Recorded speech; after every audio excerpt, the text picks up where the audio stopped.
Emision, po filloj me juve, rreth prishmërive që keni rreth takimit të nesëm të Osmani me përfaqësuesit të partive politike.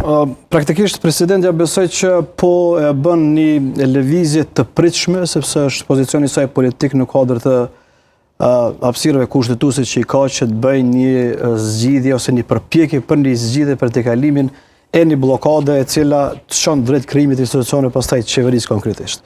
Pra, shpesh ka debate të diskutimit që shihesin ndërhyrje e presidentes ndoshta drejt zgjidhjes apo propozimit për një koalicion të mundshëm, unë nuk e shoh kështu, me që bëhet fjalë për bllokimin që ka ndodhur në Kuvendin e Kosovës dhe Kuvendi është organi më i lartë legislativ i këtij vendi, atëherë unë besoj që me plot të drejtë presidentja në këtë situatë ka ndërhyrë dhe do të bën një përpjekje që t'i ftoj subjektet politike që të ulen dhe të bëjnë kompromis në këtë rast. Tashti, cilat janë pritjet, edhe në deklarimet e mëparshme kam thënë, unë e shoh vetëm një pjesë të vazhdimësisë së rikonfirmimit që subjektet politike do t'japin nga qëndrimet e tyre që kanë kërshik kësaj situate.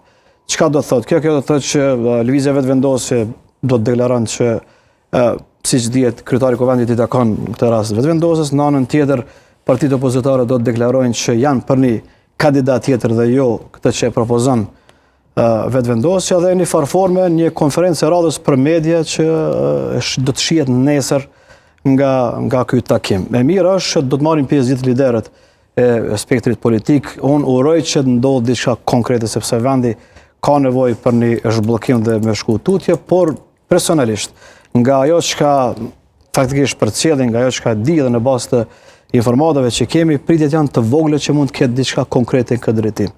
Presidenti në farforme edhe me kushtetutë është e kufizuar që t'i ofroj opsionin ngadalje prej krizës, sepse nuk mund t'i thot partive veproni kështu ose ashtu, po që t'i bëj presion, po e them kështu, politik pozitiv që të gjej zgjidhje në bazë të një kompromisi që duhet të shkohet tutje.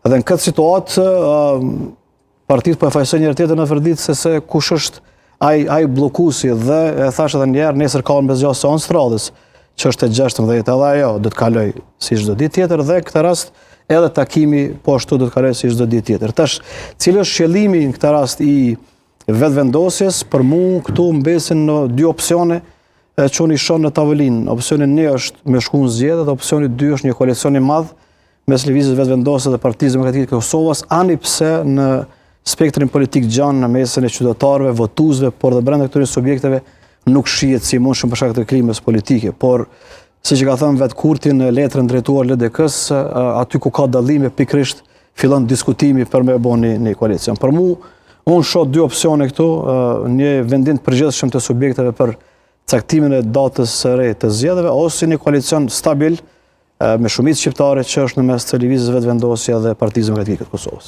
Rejgjaj, për juve, takimin e nesëm, pritshmëritë rreth këtij takimi? Realisht, kur kemi diskutuar për ngërçin edhe për problemin që është shkaktuar, kemi diskutuar dhe gjithë të besoj që është një farë lloj konsenzusi që problemi është politik dhe nuk është procedural.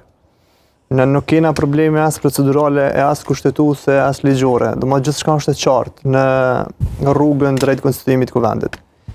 Edhe kur kanë filluar me i zgjidh këtë problem, edhe me i pa mundësitë që me i shfrytëzu që me dalë prej këtij ngërçi, kanë filluar qysh në start kanë filluar gabim. Janë munduar që çështjet politike me i zgjidh një herë me çështje procedurale, pastaj me çështjen e themelimit në komisioni të marrin pjesë ose jo, të votohet ose jo. Edhe përpara se të vijë deri tek votimi i fshat, ka qenë meratimi i raportit nga komisioni për verifikimin e mandateve.